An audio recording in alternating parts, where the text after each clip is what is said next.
Olá, amigos do canal Redemptoris Mater. Sejam muito bem-vindos. Se é a sua primeira vez aqui, sinta-se acolhido com um caloroso abraço. É muito bom estar com vocês todos. Convidamos a conhecerem as playlists do canal, pois todas as postagens são feitas com muito cuidado para os nossos visitantes e membros. E não se esqueçam de se inscrever e de clicar o seu joinha. Isso colaborará muito com o nosso canal e fará com que mais pessoas possam ser alcançadas por aqueles conteúdos que nós aqui divulgamos. No vídeo anterior, estivemos estudando o ofertório. Hoje queremos falar de um momento que acontece dentro do ofertório, que é uma coleta.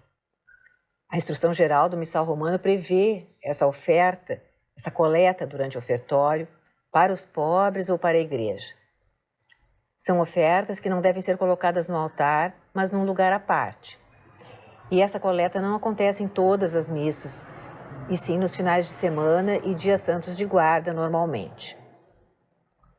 Qual é a origem dessa coleta? O primeiro homem que foi chamado de sacerdote no Antigo Testamento foi Melquisedeque. Aparece no livro do Gênesis, capítulo 14. Já falamos dele antes, no outro episódio. Melquisedeque ofereceu um sacrifício de pão e vinho depois que Abraão venceu os reis de Sodoma, que haviam aprisionado seu sobrinho Ló. Enquanto Melquisedeque oferecia o sacrifício, Abraão ofereceu o dízimo dos bens, uma oferta em dinheiro.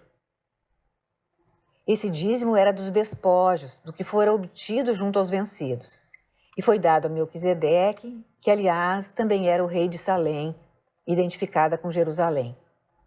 É importante que Abraão o reconheceu como superior, sacerdote e rei, e pagou-lhe o dízimo, como hoje pagamos impostos ao governo ou levamos valores aos membros da igreja.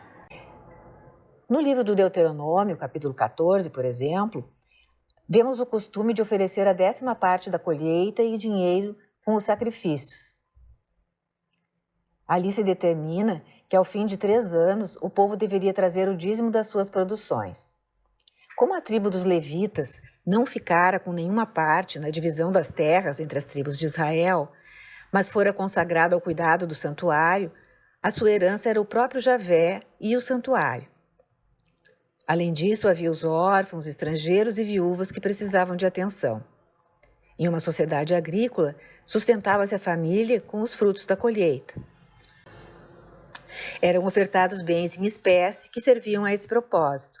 Com eles, podiam ser alimentados os desprotegidos, os mais vulneráveis e também as famílias dos levitas.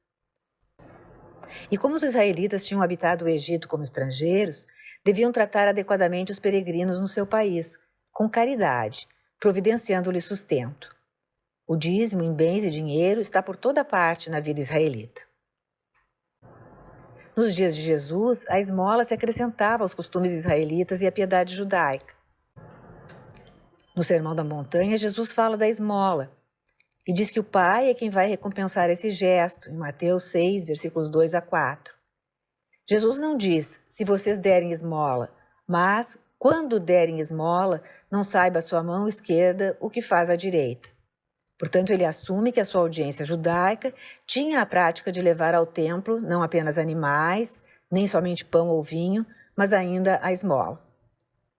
Ele também contou a parábola da viúva que deu a sua moedinha, colocando-a em uma caixa no tesouro do templo. Uma caixa com uma fenda, onde a moeda era introduzida, muito parecida com as nossas caixas de coleta hoje em dia. Essa prática, tão presente na vida judaica, continuou na igreja primitiva. Na primeira carta de Paulo aos Coríntios, no capítulo 16, ele fala sobre dar esmolas de modo geral, e também especifica a coleta de dinheiro na liturgia dominical, dada pela Assembleia. Ele usa a palavra grega logeia, em latim collecta, para ser levada para os santos. Era como ele chamava os batizados. Daí a palavra que usamos ainda hoje, a coleta no ofertório. Paulo diz, quanto à coleta em benefício dos santos, segui também vós as diretrizes que eu tracei às igrejas da Galácia. No primeiro dia da semana, cada um de vós ponha de parte o que tiver podido poupar, para que não esperem a minha chegada para fazer as coletas. Quando chegar, enviarei com uma carta os que tiverdes escolhido para levar a Jerusalém a vossa oferta. Dê cada um conforme o impulso do seu coração, sem tristeza nem constrangimento. Deus ama o que dá com alegria. Os cristãos de Jerusalém, nessa ocasião, estavam sofrendo uma grande carestia e Paulo passava pelas igrejas que ele fundara, solicitando ajuda para os necessitados de Jerusalém. Paulo encoraja a darem o que lhes for possível, com um coração generoso. Assim como Deus é generoso, como Ele nos deu a vida, tudo o que possuímos, além da encarnação, vida, paixão, morte, ressurreição e ascensão de seu Filho, que se ofereceu inteiramente na cruz. É uma dimensão sacrificial da oferta, da coleta, que está nesse entendimento e na prática de Paulo e dos primeiros cristãos. Na tradição, desde o começo temos notícias das ofertas feitas na coleta. São Justino Mártir, que mencionamos tantas vezes, a quase cada episódio, nesta série, quando descreve as práticas cristãs no domingo ao imperador Antonino Pio, por volta do ano 155 d.C., refere a coleta monetária como parte da liturgia dominical. Diz ele: aqueles que têm condições e desejam, deem conforme cada um escolher. Isso é recebido pelo presidente da celebração para assistir aos órfãos e viúvas, aos doentes e aos privados de recursos, aos prisioneiros e imigrantes, ou seja, todos os necessitados. Justino não menciona o exato momento dessa coleta, mas é muito claro no sentido de que deve ocorrer e de que ocorria efetivamente. Prosseguindo pela história, a prática de reunir esses valores continuou. Por exemplo, São João Crisóstomo, bispo de Constantinopla no século IV, encorajava suas comunidades a colocarem valores em uma caixa em suas casas, em família, assim poupando ao longo da semana para levar ao serviço dominical para os pobres. Segundo ele, esses valores fortificavam as famílias mais do que as espadas, as armas, o poder físico ou mesmo uma multidão de soldados. É a prática da igreja levada para casa, fazendo a igreja doméstica e protegendo contra o mal. Portanto, durante a apresentação das oferendas, ocorre a chamada coleta, em que ofertamos valores para sustentar a igreja. Nós, como membros da igreja, somos responsáveis por ela.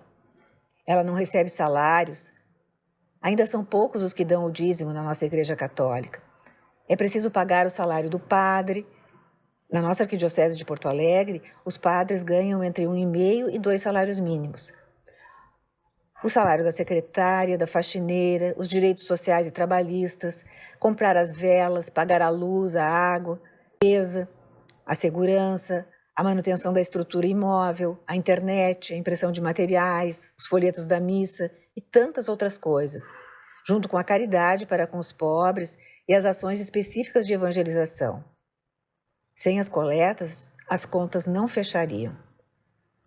Conforme o Catecismo da Igreja Católica, parágrafo 2043, o 5º mandamento da Igreja é ajudar a Igreja em suas necessidades. Ele recorda aos fiéis que devem ir ao encontro das necessidades materiais da Igreja, cada um conforme as próprias possibilidades. E como acabamos de ver, esse preceito está fundamentado nas palavras de São Paulo.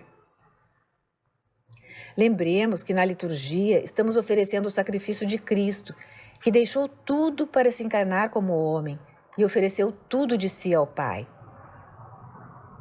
É condizente com a participação nesse seu sacrifício que também abramos mão de alguma coisa em favor de ajudar os necessitados e a própria Igreja, que nos dá a liturgia, que nos liga a Deus.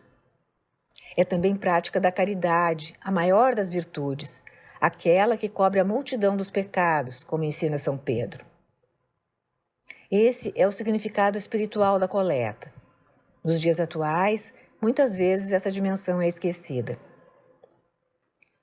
São João Crisóstomo foi provavelmente o padre da Igreja com uma teologia mais desenvolvida sobre a oferta de valores. Ele diz que, quando damos algo ao pobre, o pobre é como um altar sobre o qual estamos oferecendo sacrifício. Nós veneramos o altar de pedra em que a Eucaristia é oferecida, porque recebe o corpo de Cristo e representa o Cristo. O pobre é ele mesmo o corpo místico de Cristo. E o Senhor ensinou que a quem dermos até mesmo um copo d'água é a Ele que o damos. João Crisóstomo recorda-nos de que, onde quer que vejamos um pobre, o veneremos como um altar onde está o Cristo e o ajudemos com as nossas possibilidades. O pobre é a presença visível de Cristo no mundo. Dar ao pobre, assim, é como oferecer um sacrifício no altar. A coleta é um sacrifício litúrgico na teologia dos padres da Igreja. Nunca devemos deixar uma missa sem nossa oferta material, portanto. E esse momento nos faz lembrar que não viemos à missa apenas para receber, mas também para dar a nós mesmos ao Pai e nossa oferta material aos que dela necessitam. Apresentar o nosso sacrifício no santo sacrifício da missa.